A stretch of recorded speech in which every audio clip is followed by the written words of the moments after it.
kids' church this morning.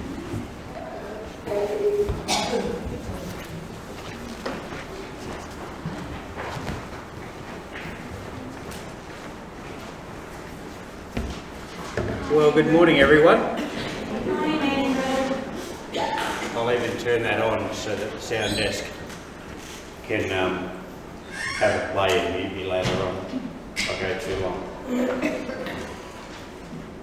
How's everyone's week been? Pretty good? Worked hard? Lots of nods of heads. How's the sun out there? Thumbs up from the sun people? I think someone's gone to sleep out. If they go to sleep, you're in charge, Brenda. I can see you, but. So welcome to week 4 of our series through Mark. So far we've looked at the first couple of chapters and we've established who Jesus is and we've established how he was foretold by or warned that he was coming by John, and then John bowed out. And we've seen Jesus do a couple of things since. He's done a couple of miracles and he's eaten with some people that they didn't like. So this week, as the reading said, we're going to go into Mark chapter 3 and have a look at Jesus in 2 different scenarios again. That's starting to become a bit of a habit in Mark's Gospel. And so, firstly there'll be the man with the shriveled hand, and then we'll look at Jesus casting out some demons. But this week I was doing some work for college and ploughing through about 1,000 pages of reading so I can start this wonderful essay. And one of the readings started talking about a tribe of baboons and how within the tribe of baboons there's an alpha male. Now this alpha male is recognised as the boss of the tribe, and as boss of the tribe he gets special privileges that the other males in the tribe don't get. He gets extra food, he gets extra attention from the females. He's the one who gets to first choice on the various female baboons in order to reproduce. And so that's the privileges, some of the privileges that the alpha male baboon get. But naturally, all the other baboons are watching, they're waiting. They want to be the alpha baboon because they see what sort of fun this alpha baboon gets. And so regularly the alpha male is challenged by these up-and-comers who want to take over his position because the tribe doesn't need 2 alpha baboons. They do not need 2 alpha males, they only need 1. And so what happens is, as the alpha male gets older and older, he starts to get weaker and weaker. And eventually, there comes a time when a challenger will usurp the alpha male. Now, 2 things happen in the tribe at this point. The first thing that happens is the alpha male, the old alpha male, is now, see you later. You are no longer needed, and he's often discarded from the tribe. Left to fight on his own. All of a sudden he's got to find his own food and survive in the wild without a tribe around him.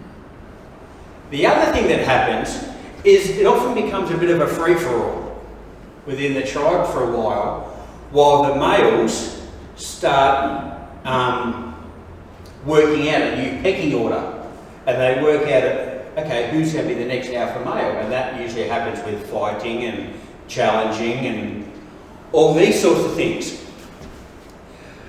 And the reason, as I was reading that, I couldn't help but think of the religious leaders with Jesus. The religious leaders for centuries had been the same as the alpha male in the baboon tribe. They had been the leaders, they'd been the experts, they'd been the ones to go to, they'd been the bosses when it came to the Jewish law and the Jewish religious life.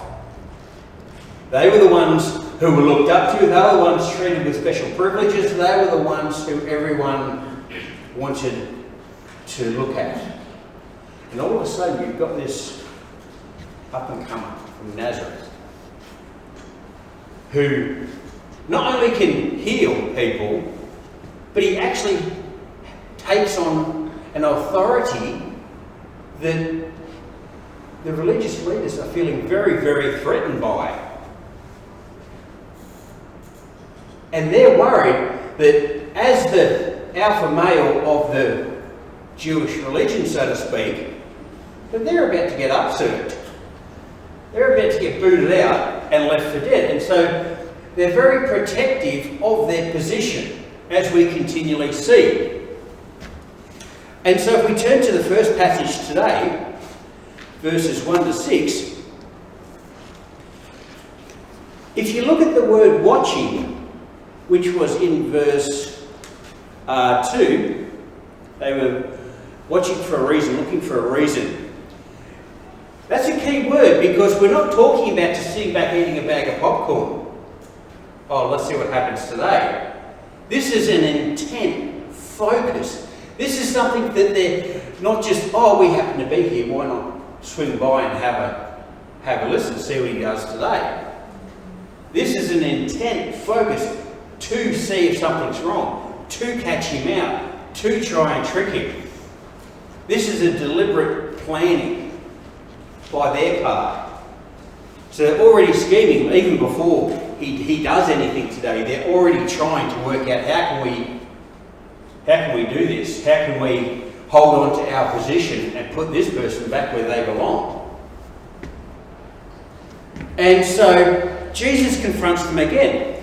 But this time he confronts them not just on a miracle level, he confronts them on their turf. What's their turf? The law. He confronts them, he goes onto their turf and says, what is better on the Sabbath? He says, is it to do good or to do evil? To save life or to kill? And they remained silent, because they already knew where he was going to go with it. But Jesus confronts them on their turf and challenges them. Okay, well, let's see how much you're really in tune with the law. So what was the law? What was the law of the day? If you read through Luke, you'll see that there's a different version of this story where Jesus actually says, if a donkey is down a well, what do you do on the Sabbath? You rescue it. And everyone goes, happy days. So why wasn't, and then Jesus says, so why isn't healing a son of Abraham, a person, a human being? Why isn't that okay on the Sabbath? And they're stumped in that account. And so they're stumped here because the law said that you could actually perform acts of kindness, like save a donkey on the Sabbath, and everyone's okay. Everyone accepts that that is just an exceptional circumstance and the animal has value and worth that is, and will overlook the sin you've done by breaking the law. But medical work, healing people, that was considered medical work, and doctors were under the same law as everyone else. You work 6 days, but not a 7th. And so healing a man of his shriveled hand was actually considered, they were saying it was work. And therefore, because it's work, you're not allowed to do it. And so Jesus is asking them, well, the law's intent. Why was the law invented? Was the law invented to create concrete walls that have no heart, that have no generosity, that have no grace, have no mercy? Or was the law's intent actually to show love? And Jesus will answer to show love, to show grace, to show mercy, to show those things that characterise God. That was the intent of the law. And so, when the religious leaders don't answer, he gets angry. Why does Jesus then get angry? I mean, he probably knew that they weren't going to answer. So why did Jesus get angry? Anyone want to throw out an idea?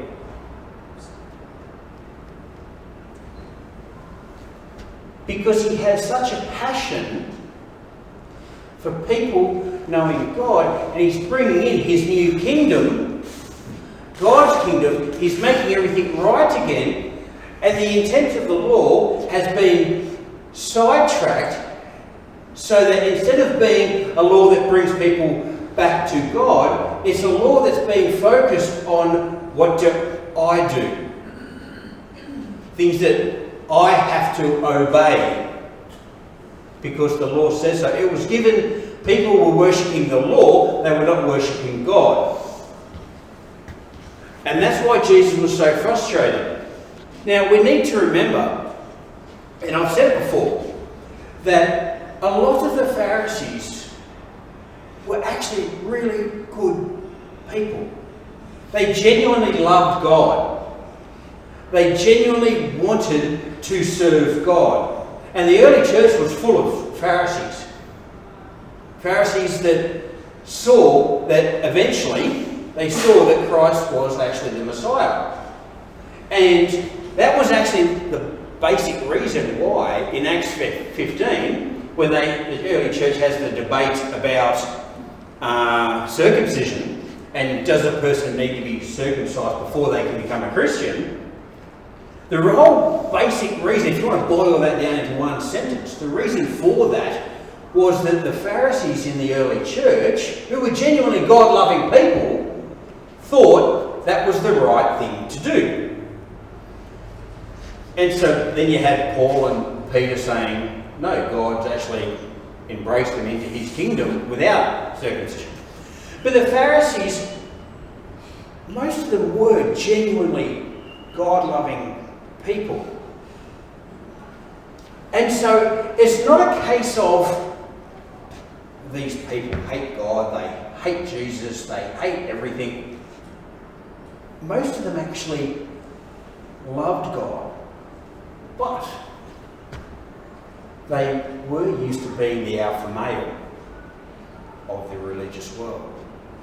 And so they were torn at this point because they loved being the alpha male, they loved God, and they honestly believed that what they were saying was the right way to God. And they were scared. We're all sinful. We all fall short of God's glory. The Bible's quite clear on that.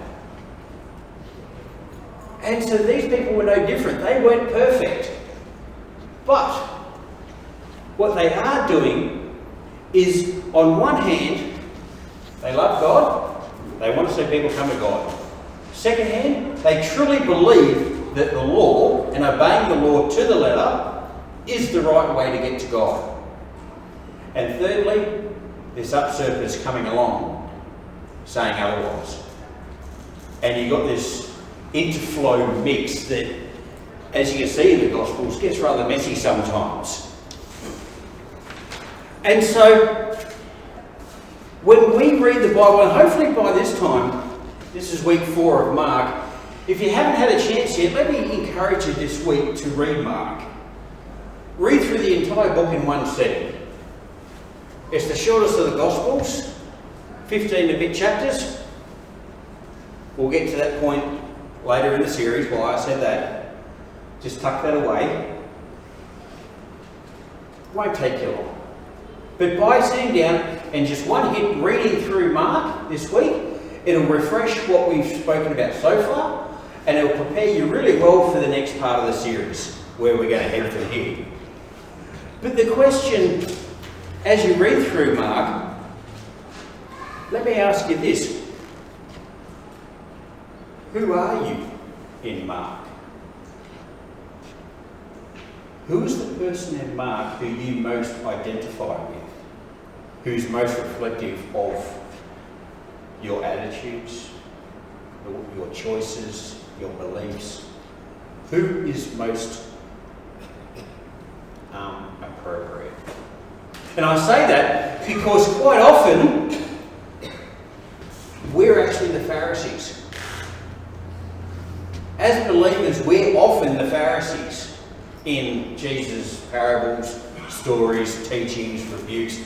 Often we like to be the David with David and Goliath. We like to be the disciple. We like to be the good guys.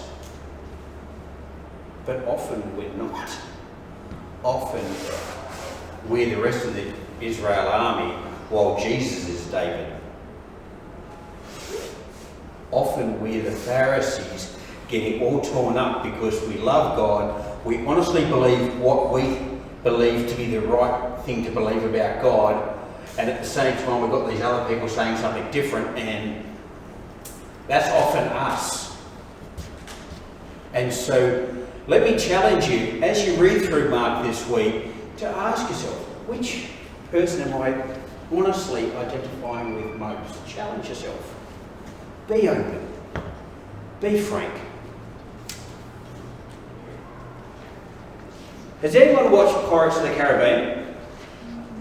The movies Pirates of the Caribbean? They're pretty funny. I like Pirates of the Caribbean. It's a funny movie. Stars Johnny Depp. He's a pirate who never seems to quite die.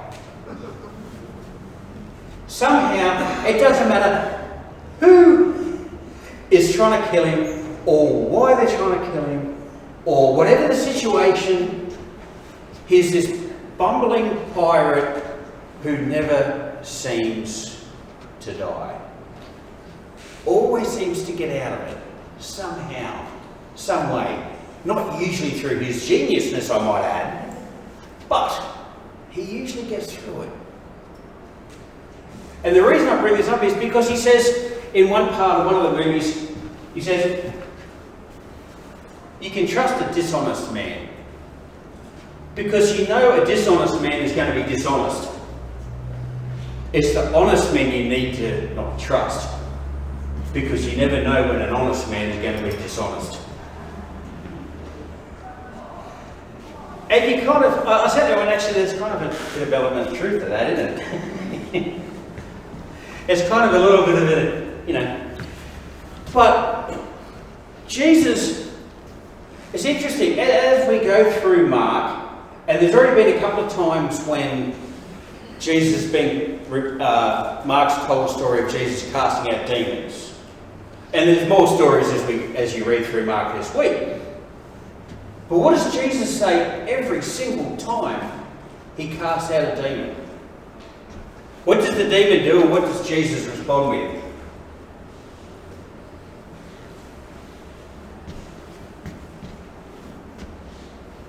The demon always says, you are the Son of the most holy God. What do you want with me, Son of God?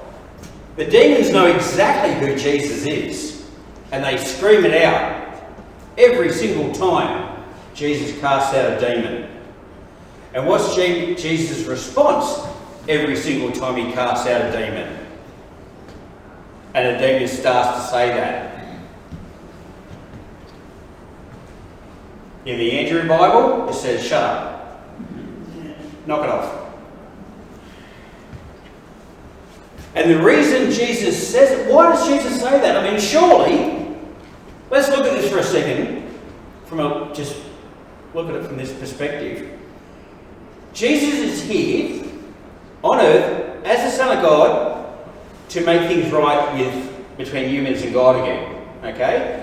That's his mission, to bring in the kingdom of God. And at the moment, he's really struggling for credibility.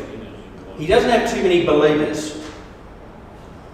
He hasn't created the revolution where everyone's coming back to God. And here you have the enemy actually saying, you are the Son of God.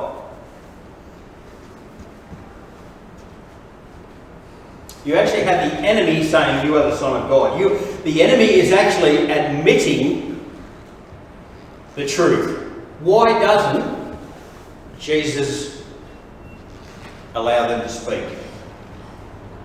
He silences them immediately.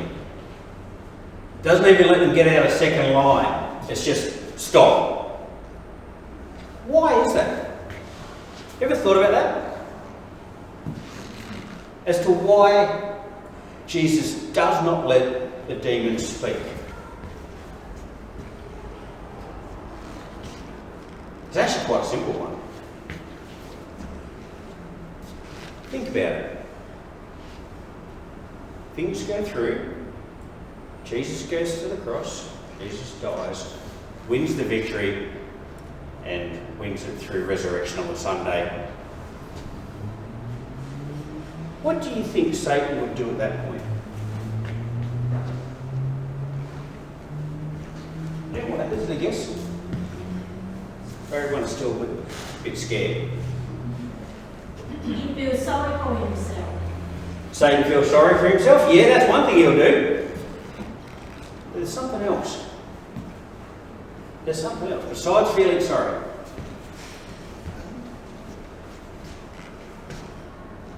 If Satan is the father of lies, and Satan's the deceiver, what would Satan do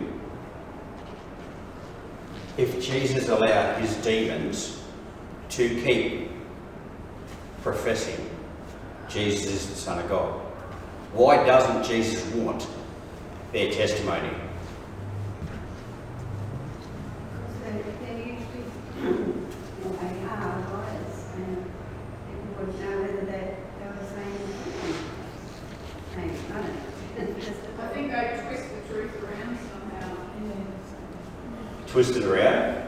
What about the fact that if Jesus allowed that, then Satan will claim you only got to where you got to because of me.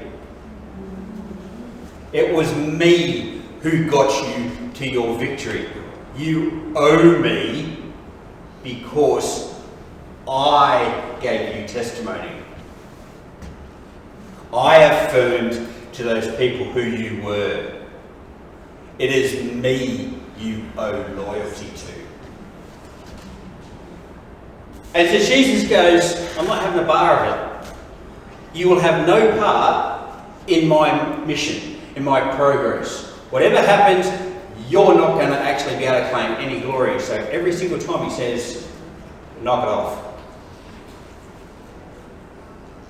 And so how does that affect us today? We can look at the rest of it. Jesus has gone away with his disciples and a large crowd followed. Why are they following? They're following because Jesus has authority and he has power. He's healing lots of people. People want to be healed. As we'll see next week, there's something called a Markian secret. And as you read through Mark this week, you will notice how many times Jesus says, after he heals someone, don't tell anyone about this. And they call it the Markian secret.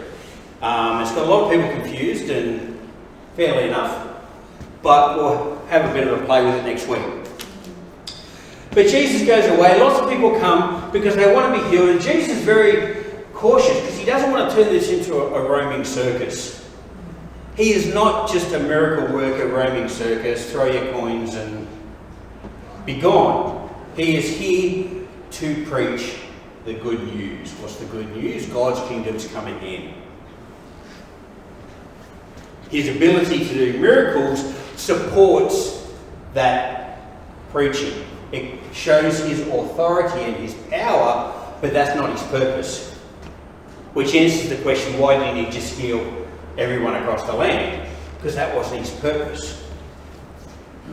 And so we go through the passage, and there were so many people that they told him to have a boat, but as we just discussed, every time someone with an impure spirit, a demon possessed, came to him, the demon tried to cry out, and Jesus said, "Stop."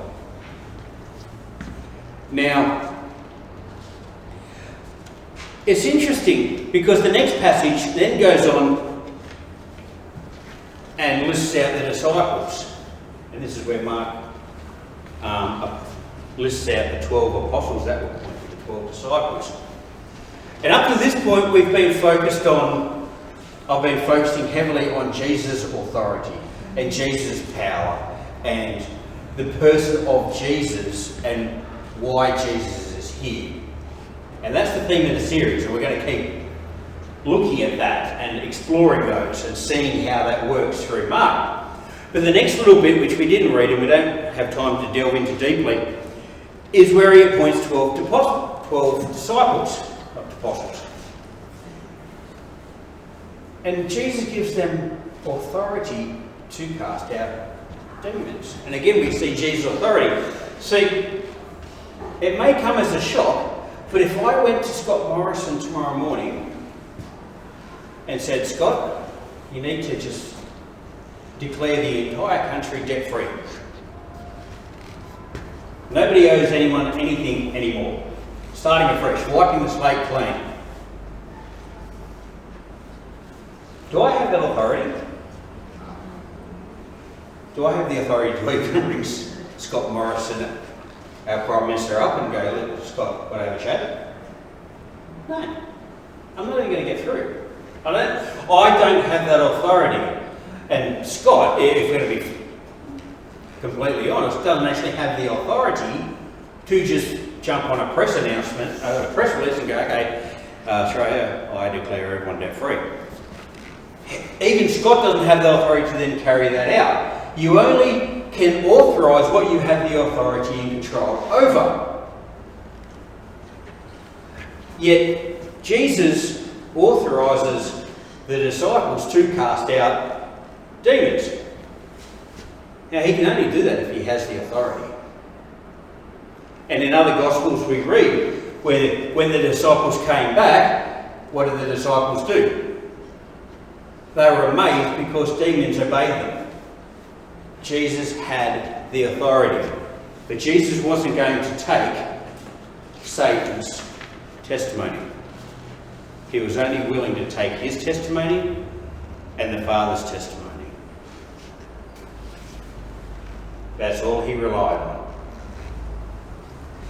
So what do we do with today's talk? What do we do with our looking at the man with the shriveled hand and casting out demons and having that authority and not accepting Satan's testimony? What does that all mean to us? We've already had a bit of a challenge about thinking through who we are in the Bible. But let me challenge you this week that as believers, what we need to be asking ourselves on a daily basis when we make decisions is what's most important. Are we focusing on what's most important?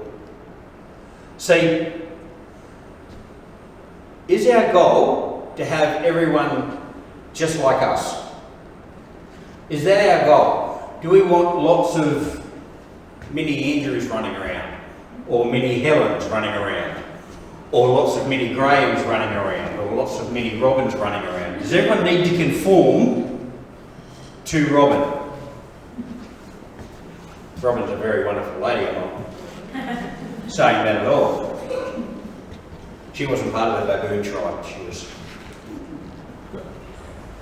But is that our goal? Should that be our goal? Should the goal be for everyone to be just like me? Should that be my goal? Scary thought, actually. But, or the alternative, if we all agree that no, we're individuals and that shouldn't be the goal to all become just like me, okay, what is most important then? Because there's many things we do as believers that are good and we should do them. But should everyone do them? We hold communion once a month. Second Sunday, it'll be next Sunday. Wal's leading it. This is a heads up. In case you didn't know, Wal. He knew. Just kidding. But see, we do that, right? Every second Sunday of the month at the moment.